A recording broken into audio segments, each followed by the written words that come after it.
The Director General of the Border Communities Development Agency, Dr. Dakorinama George, has pledged to provide essential boreholes and healthcare facilities to border communities in Ogun State.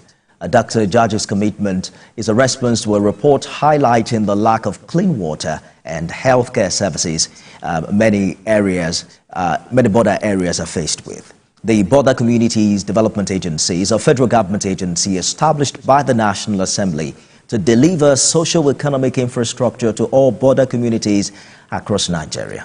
And President Tinubu last month approved the appointment of Dr. Dakorinama George, who is the Director General of the agency.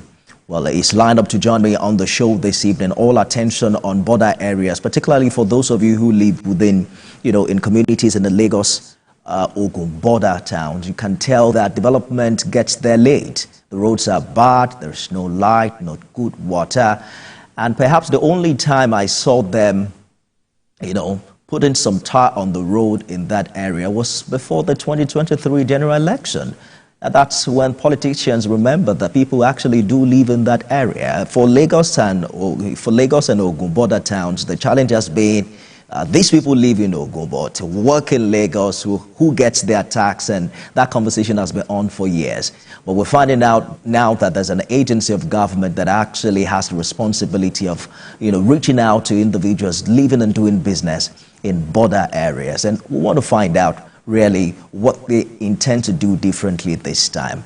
A report that's showing on your screen shows some particular communities in Ogun State where the living condition is poor and people literally drinking dirty water in a community that has government, but with no presence, no developmental presence at all in those areas. I'm joined by the Director General of the Border Communities Development Agency, Dr. Dakorinama George, who's live in our Abuja studio. Thank you for joining us on the program this evening. We are following the story very closely. The border communities are some of the most problematic areas in terms of development and government presence in Nigeria. Following your appointment, some have even expressed shock that there's a dedicated government agency saddled with this responsibility. What are your findings, or what findings are you making as regards the development deficit in these areas?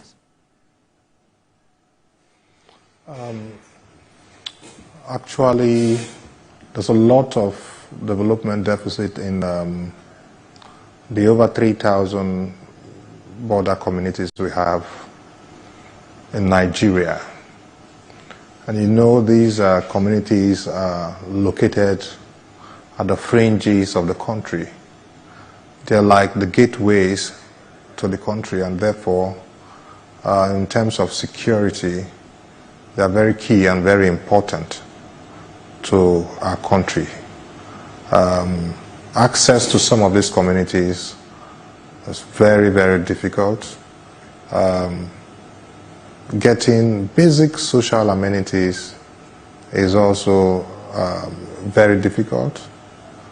Getting basic health care, schools, just potable drinking water, just to mention a few, is very, very, very, very difficult. They are distant from the center in their various states.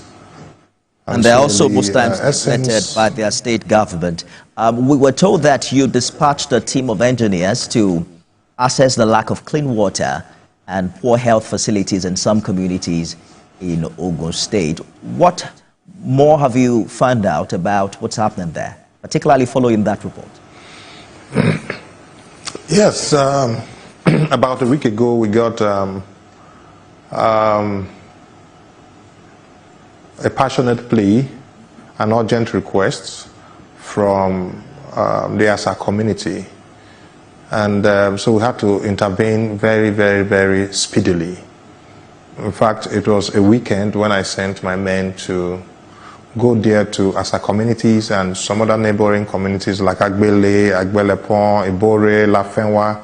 They're all in Yewa North local government area of Ogun State to actually ascertain what has happened.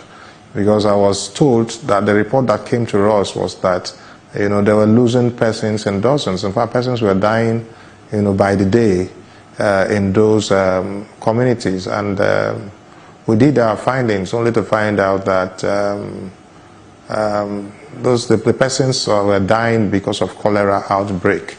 And so we began to try to investigate what could have been the cause of the cholera outbreak. We're reliably informed that there is no potable water in Asa community and all those other border communities like Agbele, Agbelepun, Ibore, and Lafenwa. And so they have to depend on neighboring communities in Benin Republic to get water. Meanwhile, from Asa community to Owode community in Benin Republic is between 5 to 7 kilometers. And they depend on pond water. For them to be able to get clean water, they have to go to Owode community, which is across the border, and that is about 5 or 6 kilometers. Imagine somebody with a 20-liter jerry can going 5 or 6 kilometers and coming back 5 or 6 kilometers just to get maybe 10 or 20 liters of water that they'll drink for some few days. And then there's also insecurity across the bush part, because we're also reliably informed that sometime in June 2021, Mr. David Adonisi lost his first son, Solomon, to attackers. I don't know what kind of attackers. His first son was killed while going to fetch water from the Owode community. Allow me to jump in because of time. There's no doubt that strengthening border security is crucial to curbing insurgency, and that we must do more to secure this community if we're serious about changing our security landscape. But we're running out of time. You have now promised essential boreholes as well as healthcare facilities to these communities. What precisely is the timeline for the delivery of these promises? How soon can help reach these people?